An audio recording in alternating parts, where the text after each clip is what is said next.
በስመ አብ ወወልድ ወመንፈስ ቅዱስ አሐዱ አምላክ አሜን። እንደምን ዋላችሁ?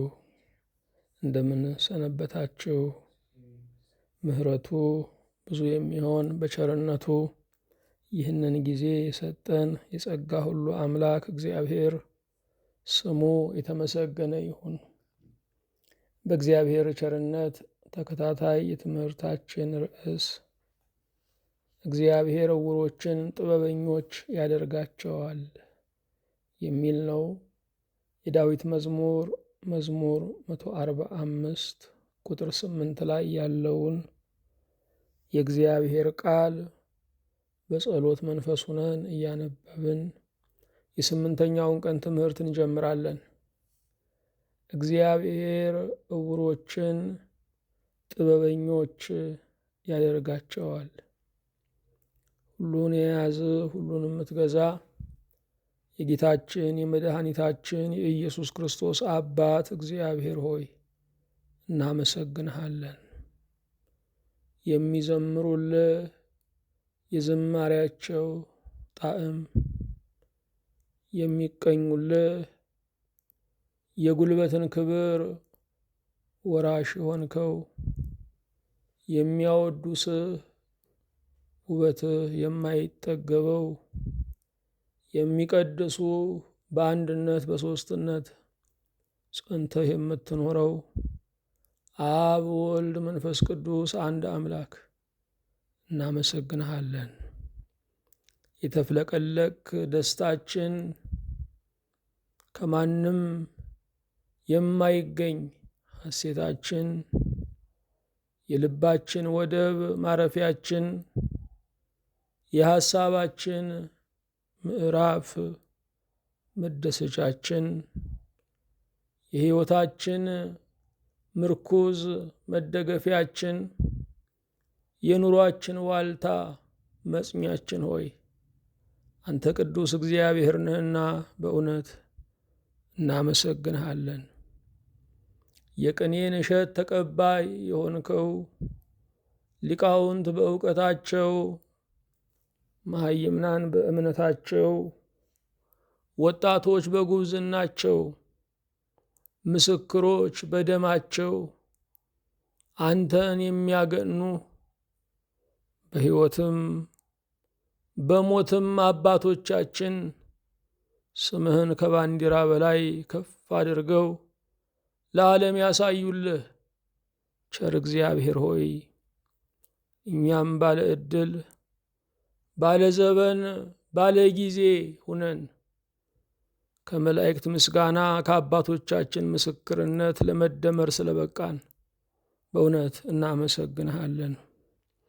ክብር ያንተው የሆነች በራስህ ክብር የከበርከው ለክቡራን ሁሉ የክብራቸው ምንጭ የሆንከው ለነቢያት የነቢይነትን ራእይና ሸክም የሰጠኸው ለሐዋርያት የምስክርነትን ቤተ ክርስቲያንን የመትከል የማስፋፋት ጸጋን ያደልከው ለቅድስት ድንግል ማርያም ማሂደረ መለኮት ዙፋነ መለኮት እንድትሆን ዕድልን መመረጥን የሰጠኸው ለሰማዕታት ጨክነው ያስከብሩህ ዘንድ ያላንተ ከመኖር ካንተ ጋራ የመሞት ብፅዕናን ያሳየሃቸው ጻድቃን ዓለምን የናቁብህ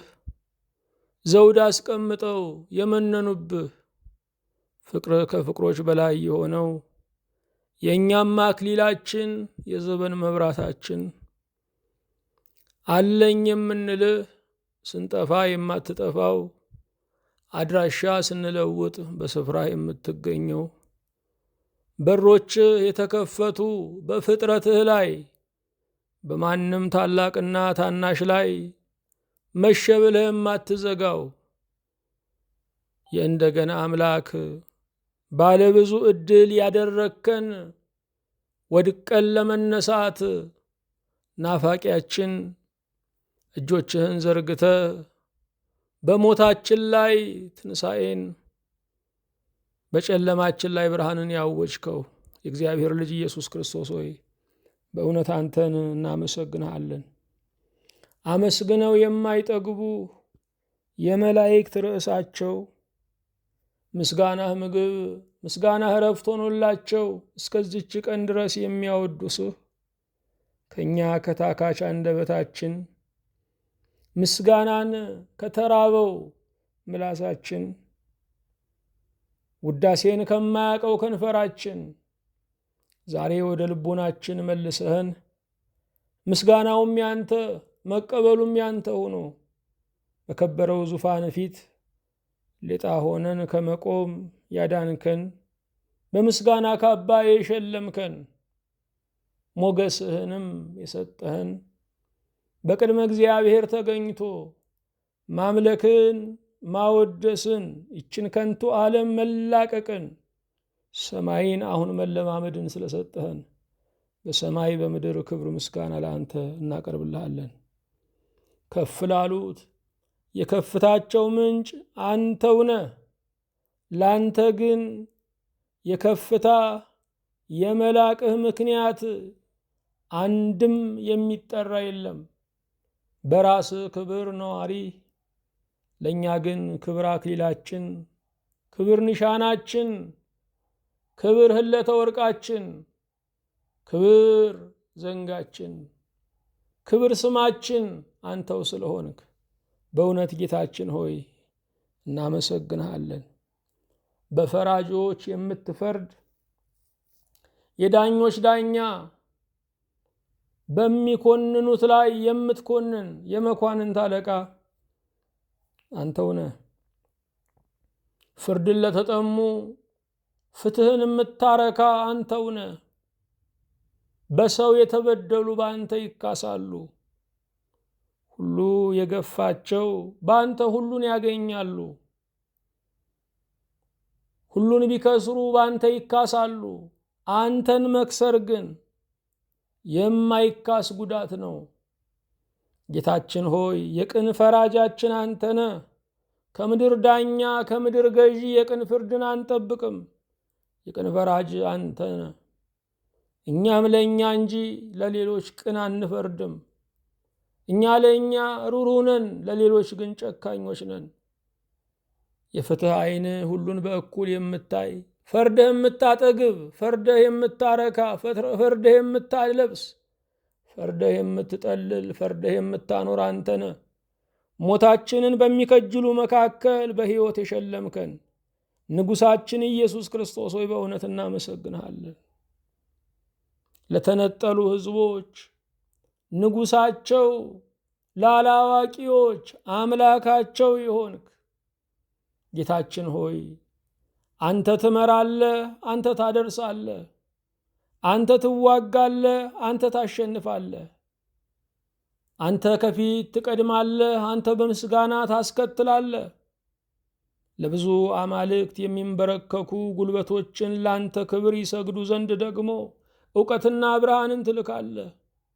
በእውነት ጌታችን ሆይ በሩቅ ላሉ ሕዝቦች ተስፋቸው አንተ ስለሆንክ ሕዝቤን በፉጨት ጠራሁት ብለህ እንደተናገረ በሩቅ ያሉትን ወደ ራስህ ስላቀረብክ ዛሬም የማያውቁ ስለሚያውቁ አዋቂዎች ነን የሚሉ ስለ አንተ ነገር ሞኞች ስለሚሆኑ አንተ ለጠቢባን የተሰወርክ ለገበሬዎች ለአላዋቂዎች የተብራራህ አምላክ ነህና አንተ የእሳት ላንቃ እጅ አይዝህም፣ እምነት ግን ያገኘሃልና።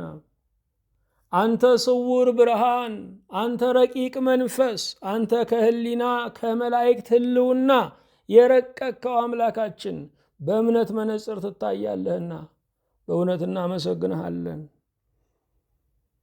የታሰሩትን የምትፈታ አሳሪዎችንም የምታስር ጊዜንና ጽዋን የምታለዋውጥ የትላንት ሰጪዎችን ዛሬ ተቀባይ የዛሬ ተቀባዮችን የነገ ሰጪ የምታደርግ ባለ ዙፋኖችን ስደተኛ ተገዢዎችን ደግሞ ገዢ የምታደርግ ሁሉን ስታለዋውጥ እምቢ ብሎ የሚያምጽብህ በስፍራዬ ተተክዬ እኖራለሁ ብሎ አብዮት የሚያራምድብህ ማንም የለም።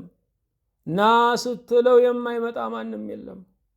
እኛን ኑ ብለህ ጠራህን፣ መጣን። ሂዱ ብለህ ትሸኘናለህ። አንድ ቀን ይችን ዓለም በሞት እንሰናበታለን። ስልጣን ያንተ ነው፣ ኃይል ያንተ ነው፣ ግዛትም ያንተ ነው፣ ችሎታም ያንተ ነው። በእውነት እናመሰግንሃለን። ያደረጉብህን ሳይሆን ያደረጉልህን የምታስብ አማኑኤል ሆይ እናመሰግንሃለን። ለወጋህ ዓይኑን ያበራህ አማኑኤል ሆይ እናመሰግንሃለን። ለሰቀሉህ አባት ሆይ የሚያደርጉትን አያውቁምና ይቅር በላቸው ያልህ አማኑኤል ሆይ እናመሰግንሃለን። ለእጆች እጃቸው የሆንክ ለሰጪዎች ሰጪያቸው ጸጋቸው የሆንክ አማኑኤል ሆይ እናመሰግንሃለን። ለእግሮች መዳረሻቸው የሆንከው መልካሙ ግብ የማትፈርሰው ቤት ሆይ እናመሰግንሃለን።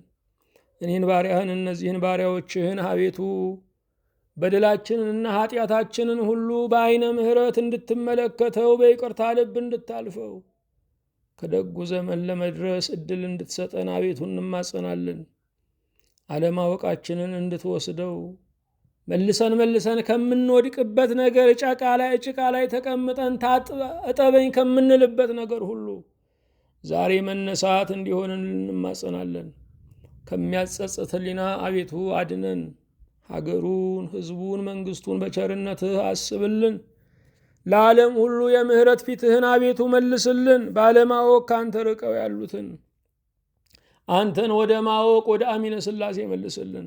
አገልግሎታችንን በብሩህ ገጽ እንድትቀበል በሚያስፈልገን በሚጎድለን በኢየሱስ ክርስቶስ ብልጥግና እንድትሞላብን እስከ ዓለም ዳርቻ ድረስ አገልግሎትን ሁሉ እንድታሰፋልን ጆሮ ሁሉ እንዲሰማ ዓይን ሁሉ በእኛ እንዲመለከት ጸጋህ ችሎታ ከእኛ ጋር እንድታደር አቤቱ እንማጸናለን። በሰላም ጀምረን እስክንፈጽም ጥበቃ በዙሪያችን ማዳን ምሕረት በመካከላችን ትሁንልን። በአንድ ልጅ በኢየሱስ ክርስቶስ በእርሱ ያለ ክብር ጽን ለአንተ ይገባሃል። ከእርሱ ጋራ ከመንፈስ ቅዱስም ጋራ ትክክልም ይሆን ዛሬም ዘወትርም ለዘላለሙ አሚን። የእግዚአብሔር የአምላካችን ስሙ የተመሰገነ ይሁን።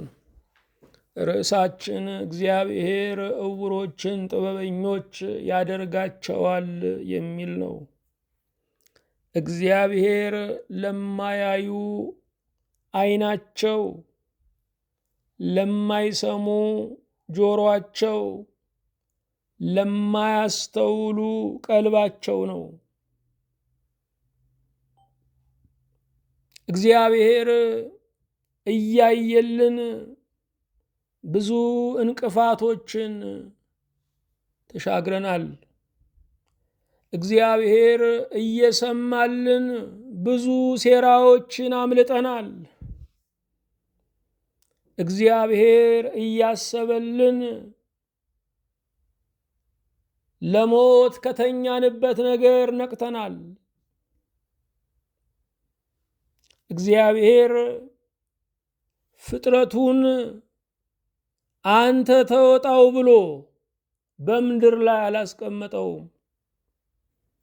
ስራችንን ይሰራልናል፣ ውጊያችንን ይዋጋልናል። ስድባችን ስድቡ ነው፣ ስደታችንም ስደቱ ነው። መውጊያችንም የሚያደማው ነው።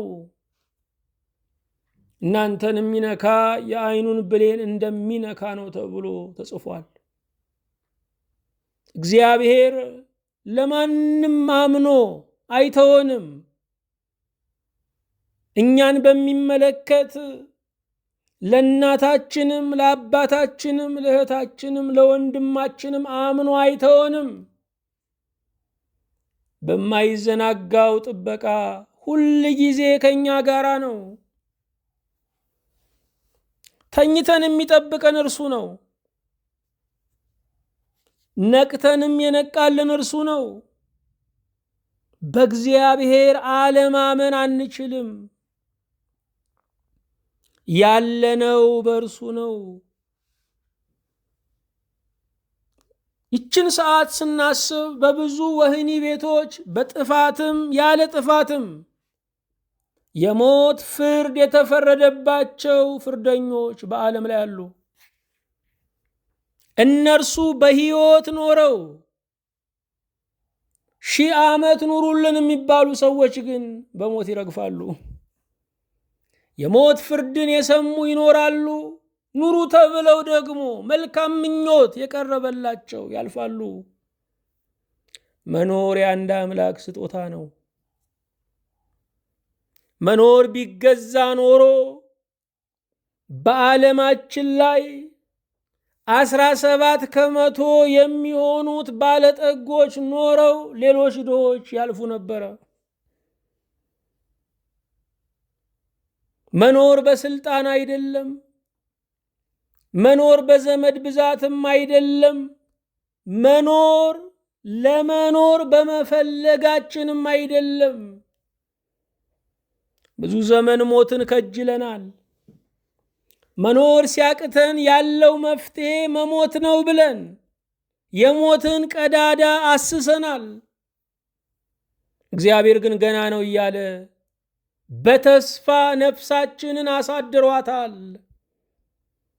ሰውን የሚያሳድረው እራት አይደለም፣ ተስፋ ነው። ሰውን የሚያሳድረው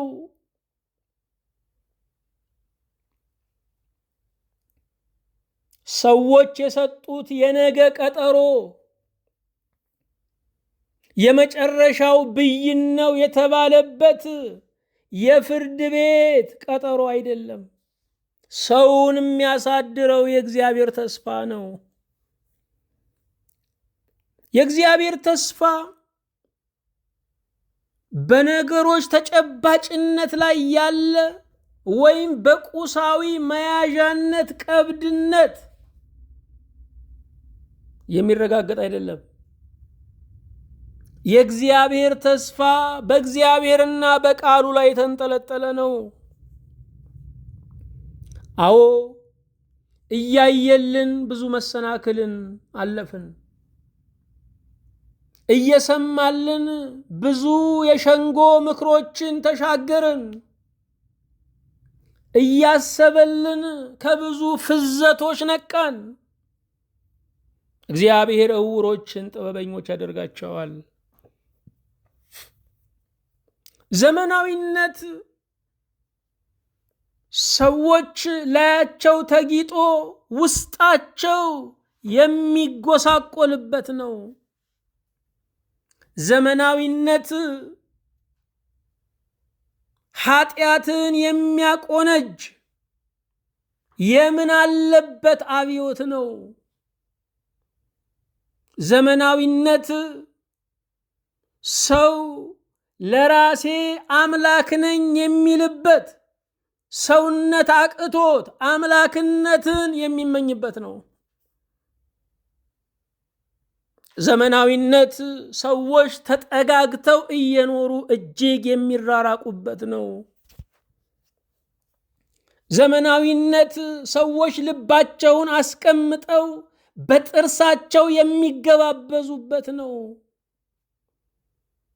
ዘመናዊነት አምላክን ከማምለክ ገንዘብን ወደ ማምለክ ዝቅ የምንልበት ነው። ዘመናዊነት መንፈሳዊነትን ከማሰስ በቁሳዊ ነገር የሕይወት ዋስትናን መፈለግ ነው። እግዚአብሔር ዕውሮችን ጥበበኞች ያደርጋቸዋል ተብሎ ተስፋ የተሰጠው ለዘመናዊው ትውልድ ነው። የባቢሎንን ስልጣኔ ላየ ዓለም አቀፍ ቋንቋ ተናጋሪ ነኝ ብሎ ለሚያስበው ከአባቶቼ ከእናቶቼ ይልቅ አውቃለሁ፣ ግንዛቤ ከፍ ያለ ነው ብሎ ለወላጆቹ አለማወቅ፣ ለቀደሙት አለመገንዘብ ለሚያዝነው አያለው ለሚለው ነገር ግን ዕውር መሆኑን ለማያውቀው ትውልድ የተሰጠ ተስፋ ነው። ይሄ ትውልድ ባለማወቅ የሚታማ አይመስለውም። ይሄ ትውልድ ከወላጆቹ የተሻለ ግንዛቤ የሕይወት ዘይቤ እንዳለው ነው የሚያስበው። ዘመናዊው ትውልድ ግን እውር እንደሆነ መጽሐፍ ይነግረናል። በራሱ እውር ቢሆንም በእግዚአብሔር እንደሚያይ ደግሞ ተስፋ ተሰጥቶታል። እግዚአብሔር እውሮችን ጥበበኞች ያደርጋቸዋል። እውሮች የተባሉ እነማን ናቸው? ዛሬም እንቀጥላለን። 12ኛውን እናያለን። ትላንትን የረሱ እነርሱ እውሮች ናቸው። ትላንትናችን ምን ነበረ? ዛሬን ዛሬ ለማለት የተሻገርነው ትልቅ ተራራ አለ። የወጣነው ብዙ ሸለቆ አለ። አስፈሪውን ቀን አልፈን ዛሬን እንደ አክሊል ተቀዳጅተናል። ምናልባት ሹመት እንደሌላችሁ ታስቡ ይሆናል። ዛሬን ተሸልመናል፣ ባለስልጣን ነን። ትልቁ ዘውድ የወርቅና የአልማዝ ቅንብር ያለበት በአናት ላይ የሚቀመጥ ብልጭልጭ ጌጥ አይደለም። ትልቁ ዘውድ መኖር ነው። የመኖርን አክሊል የሚደፋብን እግዚአብሔር ብቻ ነው። ዛሬን ዛሬ ለማለት ያለፍነው ብዙ ነገር ያለ። ያለፍነውን ብናስበው የሚመጣው አያስፈራንም ነበረ። አንድ ነገር አረጋግጬ ነግራችኋለሁ፣ ከትላንትናው የባሰ ቀን በሕይወታችሁ በፍጹም አይመጣም። እግዚአብሔር ትላንትን የሚያስረሳ ብቻ ሳይሆን ትላንትን የሚክስ ቀን ያመጣላችኋል። ነገር ግን ትላንትናን እንዳትረሱ።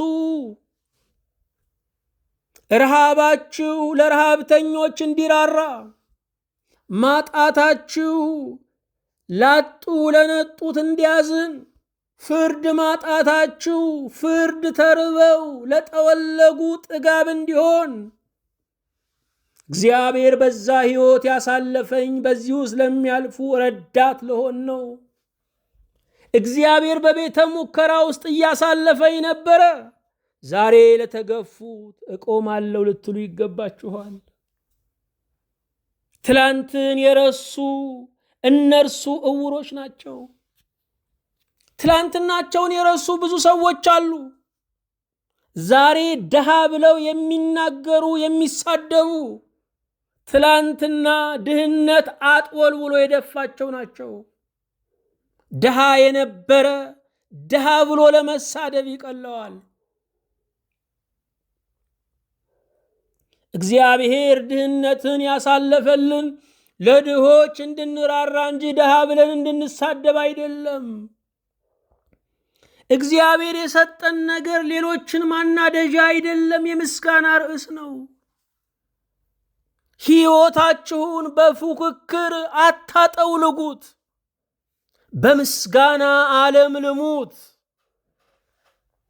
ከጎረቤታችሁ ጋር የፍቅር እንጂ የፉክክር መንገድ አትጀምሩ። በራሳችሁ እንደቆማችሁ በሰዎች ውድቀት አትሳቁ።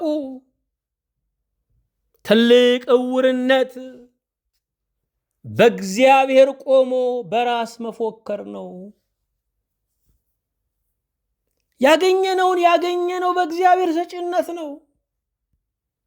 በበረታንበት ነገር ሁሉ የመንፈስ ቅዱስ ኃይል ከኛ ጋር ነው። የሚታየው ህልውናችን በማይታይ እጅ ተደግፎ የቆመ ነው። እኛ የማያቋርጥ የሥላሴ ምጽዋተኞች ነን። ለማኙ ለማኝን መጥላት የለበትም። ተቀባዩ አምጣባይን መሰልቸት የለበትም። እግዚአብሔር የሰጣችሁ እንድታቀባብሉለትም ነው። መልካም እጅ እንድትሆኑለትም ነው። እነዚህ እጆች አንድ ቀን በፈትል ይታሰራሉ፣ ይገነዛሉ። መስጠትም ሲኖሩ ነው። መስጠትም ሲኖር ነው። መስጠትም ሲኖሩ መስጠትም ሲኖር ነው። ከሌላችሁ አትሰጡም። ትላንትናን የረሱ እውሮች ናቸው። ትላንትና መልካም ያደረጉልንን፣ ትላንትና ከወደቅንበት ስፍራ እጆቻቸውን የዘረጉልንን፣ ትላንትና በጸሎት የደገፉንን፣ ትላንትና ይሄ ቀን እንደሚያልፍ ያበሰሩልንን፣ ትላንትና ያስፈራንን ያስፈራሩልንን እነርሱን መርሳት እውርነት ነው። እኛ ኢትዮጵያውያን ትላንትን በመርሳት በሽታ ውስጥ እያለፍን ነው። ዛሬ ባለጠጎች የምንላቸው፣ ዛሬ ሹሞች የምንላቸው፣ ዛሬ የቤተ ክርስቲያን መሪዎች የምንላቸው፣ ዛሬ አገልጋይ የምንላቸው ትላንትን ረስተዋል። ለዚህ ነው ጨካኝ የሚሆኑት።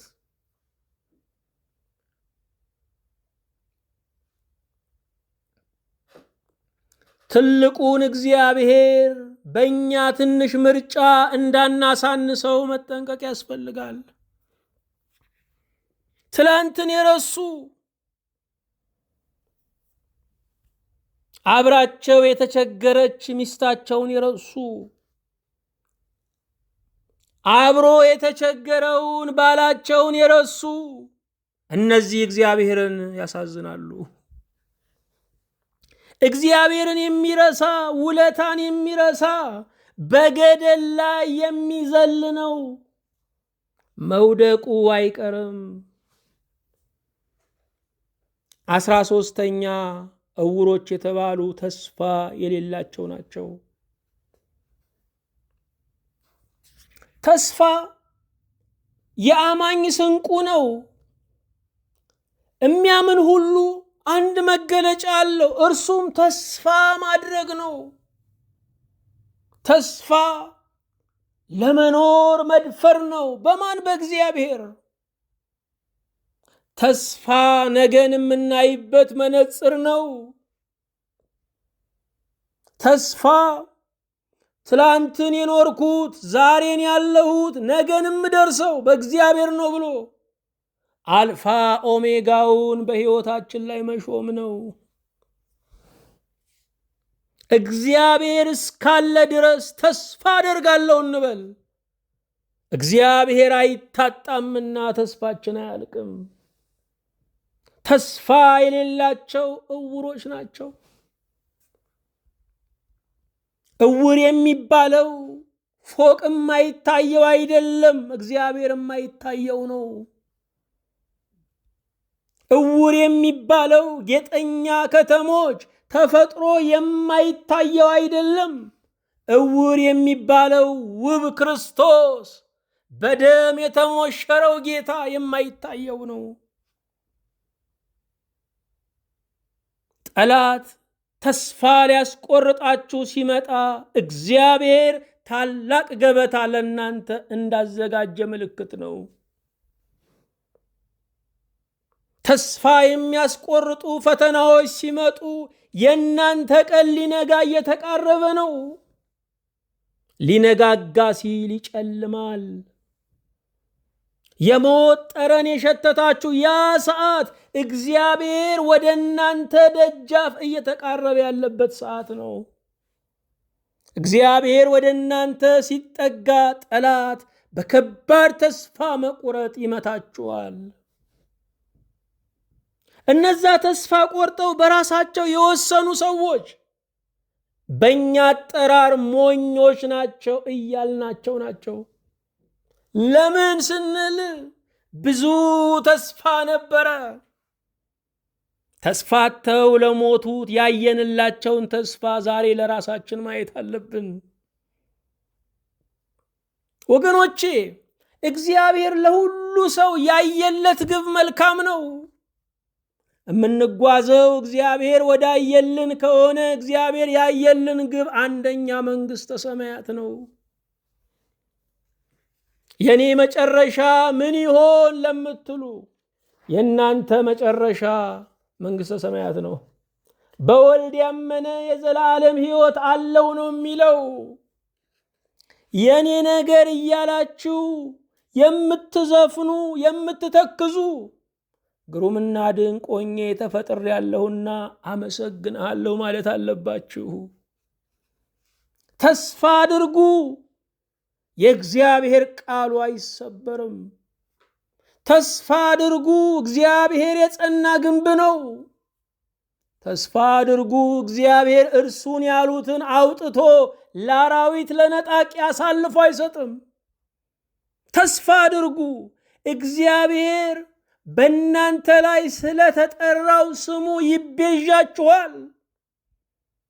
ተስፋ አድርጉ። ስለ እናንተ ባይገባችሁ ስለ ስሙ መልካም ያደርግላችኋል። እግዚአብሔር እስራኤልን 40 ዓመት ሙሉ በበረሃ የተንከባከበው ቀናዎች ስለነበሩ አይደለም። ከጣዖታውያን መካከል ስለወጡ ጣዖታውያን አውጥቶ ጨረሳቸው እንዳይሉት ስለ ስሙ ተንከባከባቸው። 40 ዘመን የንስሐ ወራት ሰጣቸው። እየበደሉትም የሚያበላ እግዚአብሔር ብቻ ነው። እየወጉትም የሚምር እግዚአብሔር ብቻ ነው። እሱ ያየውን ሰዎች ቢያዩብን ኖሮ ከምድረ ገጽ ተደምስሰን ነበረ። እሱ የሰማብንን ሰዎች ቢሰሙ ኖሮ በምድር ላይ ለ70 እና ለ80 ዓመት አይደለም ለ70 ደቂቃና ሰከንድ ለመኖር አይፈቅዱልንም ነበረ። ከሰዎች ጋር የምንኖረው ስለማያውቁን ነው። ከእግዚአብሔር ጋር የምንኖረው ስለሚያውቀን ነው። እንዳየ የማይፈርድ እንደሰማ የማይበይን እግዚአብሔር ልዩ ነው። ተስፋ አድርጉ።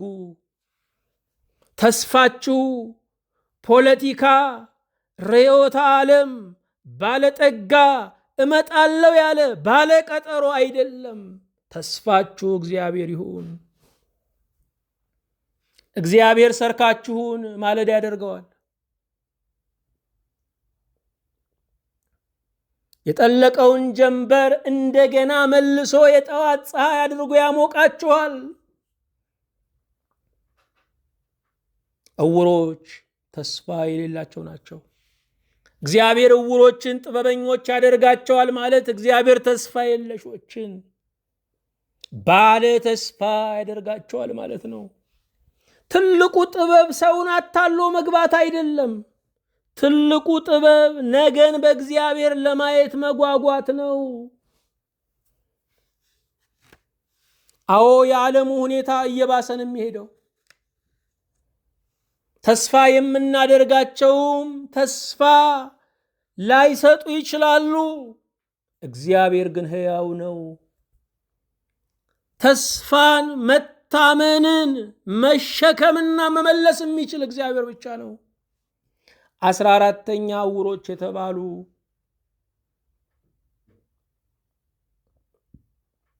ያለሁበትን ነገር እግዚአብሔር አይገነዘብም ብለው የሚያስቡ ናቸው።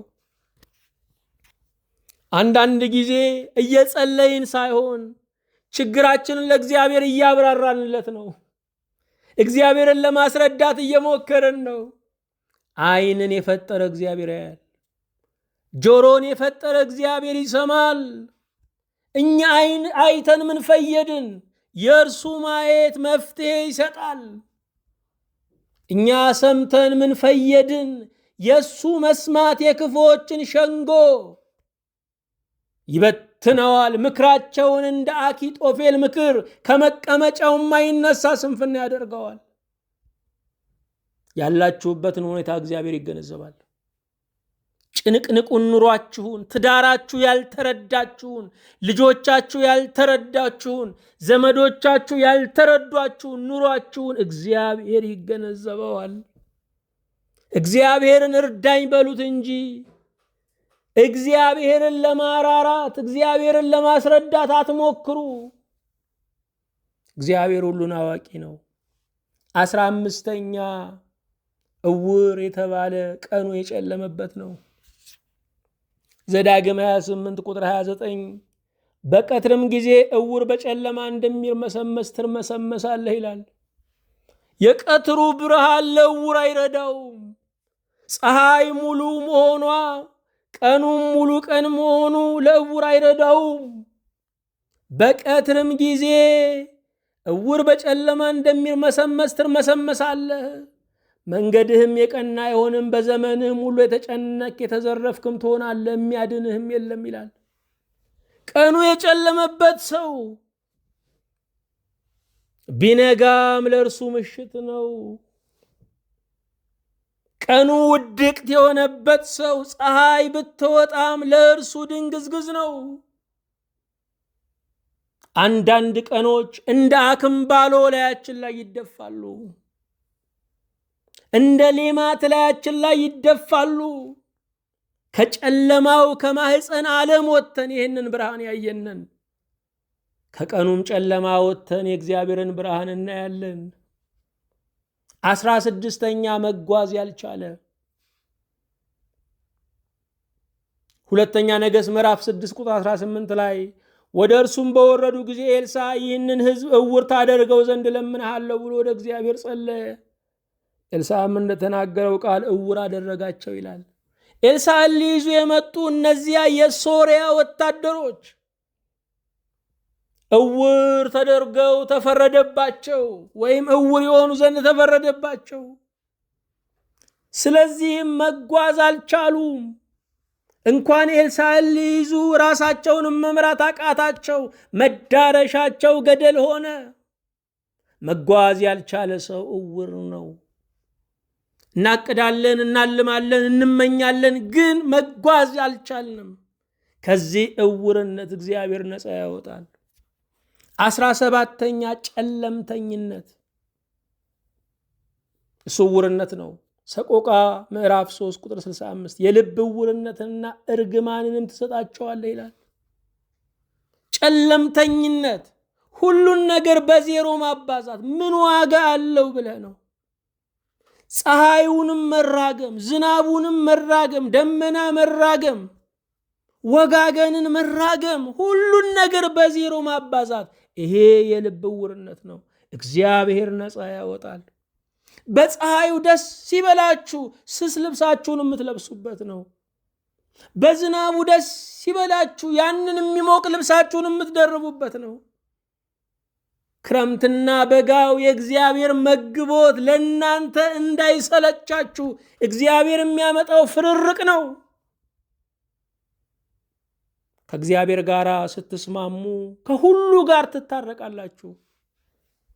አለበዛ ከደመናው ጋራ፣ ከፀሐዩ ጋራ፣ ከዝናቡ ጋራ ትጣላላችሁ። በእግዚአብሔር ሐሳብ ያላረፈ ሰው የሚዋጋው ብዙ ነው። 18ኛ ዕውር የተባለ እግዚአብሔር ያልቀደመበት ሩጫ ነው። በፈረስ ብትሆኑ፣ በሰረገላ፣ በሰርጓጅ መርከብ ብትሆኑ፣ በአውሮፕላን እግዚአብሔር ካልቀደመበት መድረስ የለም። እግዚአብሔርን ሳያስቀድም የሚሮጥ ሰው ከግንብ ጋር ለመጋጨት ነው።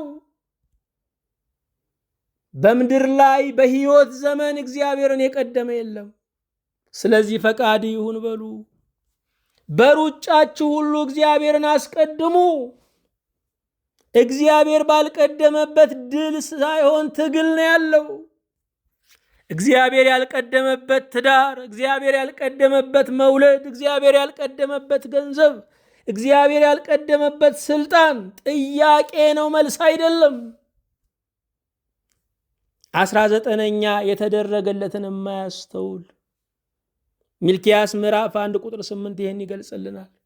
የተደረገለትን የማያስተውል እግዚአብሔር ዓይኖቻችንን አብርቷል፣ ነፍሳችንን ከሞት አድኗል። ብዙ የክርስቲያን ወንድም እህቶችን ሰጥቶናል። የተደረገልንን ማስተዋል አለብን። ዛሬ የሕክምና ወጪ የለብንም። እግዚአብሔር በጤና ባርኮናል፣ ማመስገን አለብን። ዛሬ ቤታችን ነው እያደርን ያለ ነው። ዛሬ በአደጋ ምክንያት እደጅ ያለ ሰው በየመፍትሄ ቤቱ የሚያስስ ብዙ ነው። በነፃ ይሄ ሁሉ ተደረገልን። ምን አርገንለት ነው ሁሉ የሰጠን? 20ኛ እውር የተባለ ጉረኛ አለኝ ባይ። ራእይ ምዕራፍ 3 ቁጥር 17 አለኝ የሚል ሰው አለ። አቃለሁ ባይ፣ መንፈሳዊ ነኝ ባይ፣ እኔ ብቻ ነኝ የእግዚአብሔር ቅርብ ባይ ጉረኛ እውር ነው። ሰው ካለው ይረጋጋል። እጅ አለኝ ብሎ የሚፎክር ሰው፣ እጅ አለኝ ብሎ ዜና የሚያወራ ሰው የለም። እጅ አለኝ ሰበር ዜና ብሎ የሚያወራ ሰው የለም። አለው። ያለ ነገር አያስወራም፣ አያስለፈልፍም። ጉረኛ የሌለውን ነገር እንዳለው አድርጎ ራሱንና ሰዎችን ለማታለል የሚጥር ነው። 21ኛ የተቸገረን አለማየት። ሁል ጊዜ ከባለጠጋ ጋር መዋል፣ ሁል ጊዜ ድግስ ላይ መገኘት፣ የተቸገረን አለማየት። አንዳንድ ያልታደሉ ባለጠጎች አሉ። ገንዘባቸው የድሃ ልጅን የማይታደግ፣ የሙት ልጅን የማይታደግ፣ ጧሪ ያጣውን የማይታደግ። እግዚአብሔር እንዴት ሰጥቶ ይታዘበናል? እንዴት ሰጥቶን አናመሰግንም?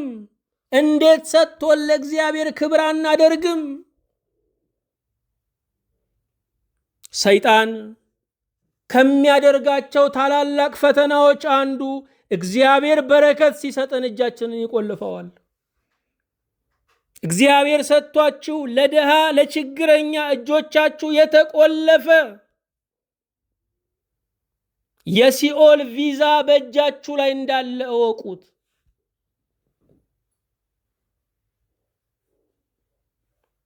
ዛሬ የሰሰታችሁለትን ገንዘብና ወርቅ ነገ ማንም የማታውቁት የምትጠሉት ነው የሚበላው። በገንዘባችሁ ሌሎች ይገባበዙበታል።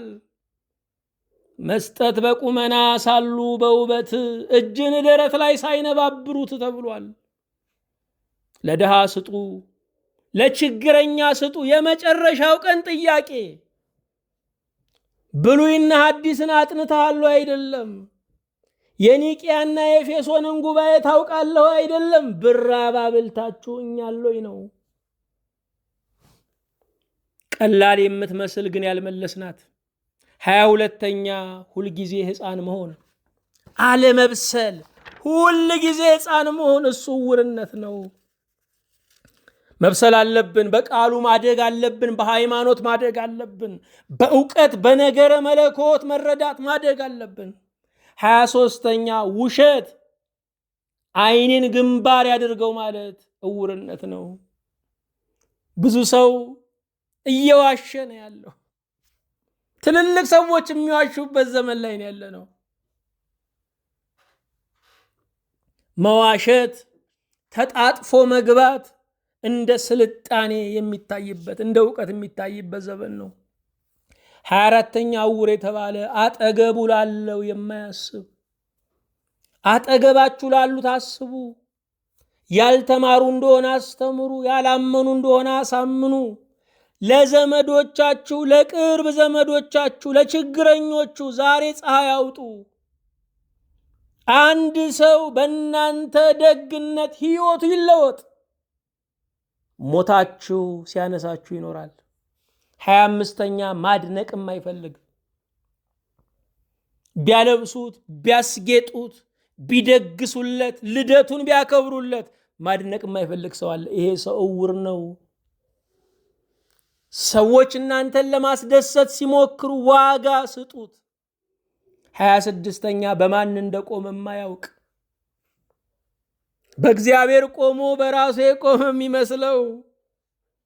እግዚአብሔር ይችን ከተማ የሚጠብቁ ወታደሮችን እየጠበቀ ነው ያለው። የጠባቂዎች ጠባቂ እሱ ነው። ማን ላይ ቆመሽ ማንን ታምያለሽ ነው። በእግዚአብሔር ቆመን እግዚአብሔርን መርሳት የለብንም። 27ኛ ፈሪሃ እግዚአብሔር የሌለው እርሱ ዕውር ነው። የሰው ልጅ አንደኛ ከፍ ብሎ ያለውን እግዚአብሔር፣ ሁለተኛ በዙሪያ ያለውን ሰው፣ ሶስተኛ በውስጡ ያለውን ልቡና ማፈር አለበት። ፈሪሃ እግዚአብሔር የሌለው ሰው በሕይወት ዘመናችን ከገጠሙን አራዊቶች የከፋው እሱ ነው። 28ኛ ፍርድ ማያውቅ ፍርደ ገምድል ሰው አለ። የኔ የሚለው ወገኑ ቢገድል እያስነሳ ነው፣ አልዓዛር ከመቃብር ተነሳ እያለ ነው ብሎ የሚያስብ ሰው አለ። ዛሬ ጭንቅላታችን ሳይቀር በዘር የተቃኘ ነው። መቼም ይሄ ዘመን የሚያቀል ዘመን ነው። ብዙዎቻችን ቀለናል። ለሞተ ሳይሆን ለገዳይ ያከራክረናል። 29ኛ በጸጋ ቆሞ በሕግ የሚያወራ እራሱ የቆመው በሥላሴ ቸርነት ነው። ሰዎችን ግን የሚዳኘው በሕጉ ነው። 30ኛ ራእይ የሌለው እውር እውርን ቢመራ ተያይዞ ገደል ይባላል። እውር የተባለ ራእይ የሌለው ነው። እግዚአብሔር እሱን ጥበበኛ ያደርገዋል። 31ኛ የሰማውን ሁሉ የሚያምን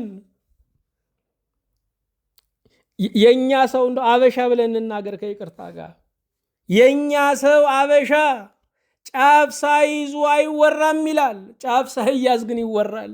ያልተረዳው ይህንን ነው። ጫፍ ሳይያዝ አይወራም የሚለው ወሬ አንጠልጥሎ ለመሮጥ ነው፣ ለማስተጋባት ነው፣ የገደል ማሚቱ ለመሆን ስም ለማጥፋት ነው። ስለ አንድ ሰው መልካም ነገር ተናገሩ፣ እስኪሞት ድረስ አያወራውም ያ ሰውዬ። ስለ አንድ ሰው ክፉ ተናገሩ፣ ለዓለም ሁሉ ይነዛዋል። የምታዩት ነው። ይሄ ዘመን ልብ በረንዳ የሆነበት ዘመን ነው። ይሄ ዘመን ጓዳ አደባባይ የሆነበት ዘመን ነው። ሰው ሁሉ ለፍልፈ ወደ እኔና ብሎ እግዚአብሔር አደራ የሰጠው የሚመስልበት ዘመን ነው። እንዲህ አምላክ ሲሸፍነን ለምን አንሸፈንም? የሰው ክብሩ እኮ የተገለጠ የተሰወረ ማንነት ያለው መሆኑ ነው። 32ኛ በሌሎች የሚነዳ በል ሲሉት በል የሚል ጃስ ሲሉት ለምንም አይል ዘሎ የሚነክስ ውሻ ብቻ ነው። ምክንያቱም ውሻ ጌታውን እንጂ የጌታውን ጌታ አያውቅም ይባላል። እግዚአብሔር እነዚህን ዕውሮች ጥበበኞች ያደርጋቸዋል። ጥበብ በማጣት ወገኖቼ ነገስታት ይከስራሉ። ሰሎሞን ክብር ያገኘው በጥበብ ነው። ጥበብ የነበረው ሰሎሞን ቢስት እንኳ የመመለሻውን መንገድ አውቆታል። እግዚአብሔር ጥበብን ይሰጣል።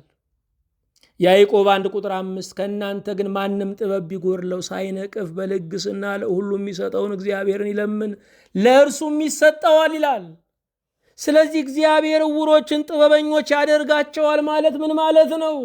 እግዚአብሔር በቃሉ፣ እግዚአብሔር በአባቶች ምክር፣ እግዚአብሔር በጸሎት ጥበበኛ ያደርገናል።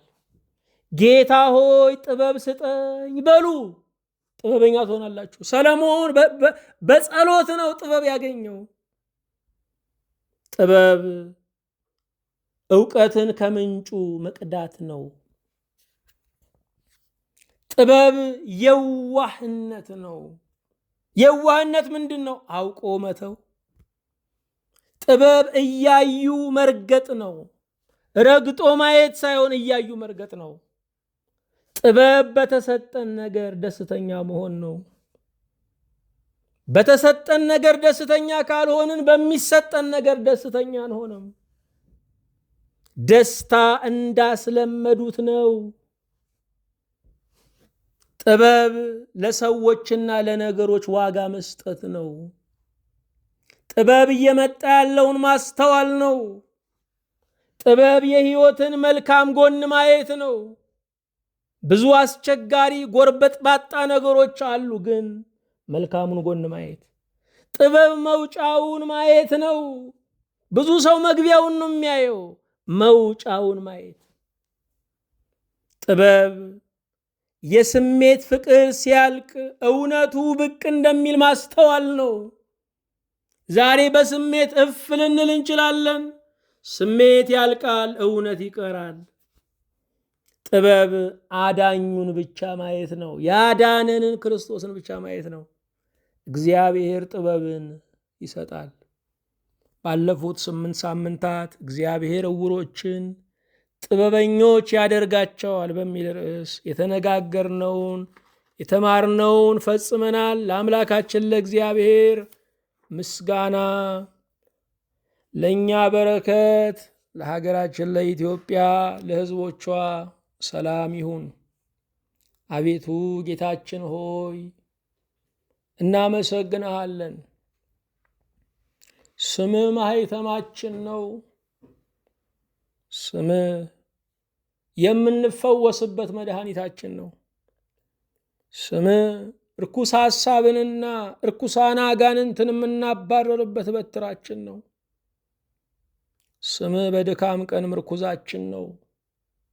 ስምህ አክሊላችን ነው። ስምህ የቤታችን ቀዳሽ ነው።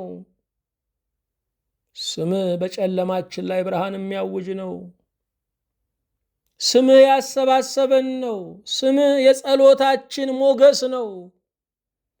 ያህዌ ስለተባለው ስምህ፣ ኢየሱስ ስለተባለው ስምህ፣ አማኑኤል ስለተባለው ስምህ እኔን ባሪያህን እነዚህን ባሪያዎችን ሁሉ በቸርነት አስበን፣ በጥበብ በሞገስ ሁለንተናችንን አቤቱ አሳድግልን። ስለ ሁሉም እናመሰግንሃለን። ብቻህን ታላቅ፣ ገናና፣ ቅዱስ፣ ብርቱ፣ ድልነሺ፣ አቻ የለህ አምላክ ነህና አሁንም እናደንቀሃለን። ቀን ለከዳቸው ቀን ስጣቸው። ትላንት ይሰጡ የነበሩ ዛሬ ግን ያጡ ወደ ማማቸው ይመለሱ። ጌታችን ሆይ ከዳግም ሐዘን የልብ መሰበር ጠብቀን። እኛንና የእኛ የሆኑትን ሁሉ በዓይነ ምሕረት ተመልከት። የምድር ዘመናችንን ከአንተ ጋር በሰላም አስፈጽመን። ይህ ዓለም ጨረስኩትም አይባል አንዱ ቀን የዘመናትን ታሪካችንን የሚያበላሽ ነው። አቤቱ ሆይ በሰላም ከዚህ ዓለም እንድንላቀቅ እርዳን። ሁሉን የምትችል ጌታ ሆይ አንተ ከሌለህበት ድምቀት፣ ከፍታ፣ ዝነኛነት ሁሉ ሰውረን። አንተ ከሌለህበት ማግኘት፣ ሹመት፣ ክብረት ሁሉ ሰውረን። ያለ አንተ ጮማ ከመቁረጥ ከአንተ ጋር ጥሬ መቆርጠም የሚሻለውን ያንን ጥበብ ግለጽልን። እነዚህን ባሪያዎችህን በዓይነ ምሕረት ተመልከታቸው። ቤታቸውን አቤቱ ጎብኘው። ጎዶሏቸውን አቤቱ ሙላው። ጥቁር ቀናቸውን አቤቱ አብራው። ሀገራችን ኢትዮጵያን በመልካም አስባት። ቀኗ ዘመኗ ይድረስ። የልደቷ ቀን ይቃረብ። ትንሣኤዋም ይታወጅ። ድሆቿ እንጀራ ይጥገቡ፣ ምስኪኖቿ በሞገስ ያጊጡ። አቤቱ በምድሪቱ ላይ ያሉትን አገልጋዮችን አጽናልን። የቃልህን ምስክሮች አበርታልን። የምድር ዘመናችንን በሰላም ከአንተ ጋር አስፈጽመን። በፊትህ በቆምን ጊዜ እንድናስባቸው አደራ ያሉንን ሁሉ በማይረሳ አእምሮ አቤቱ አስታውስልን። በምትሰራበትም ቀን ገንዘቦችህ አድርገን። የታመሙትን እናት አባቶቻችንን፣ እህት ወንድሞቻችንን አቤቱ ፈውስልን። አቤቱ አጽናናልን። ከእኛ ጋር ቆመው ዝናህን እንዲያወሩ እንደገናን ዕድልን ስጥልን። ጌታ ሆይ ተመስገን። በጌታችን በኢየሱስ ክርስቶስ በእርሱ ያለ ክብር ጽን ላንተ ይገባሃል። ከእርሱ ጋራ ከመንፈስ ቅዱስም ጋራ ትክክል የሚሆን ዛሬም ዘወትርም ለዘላለሙ አሜን።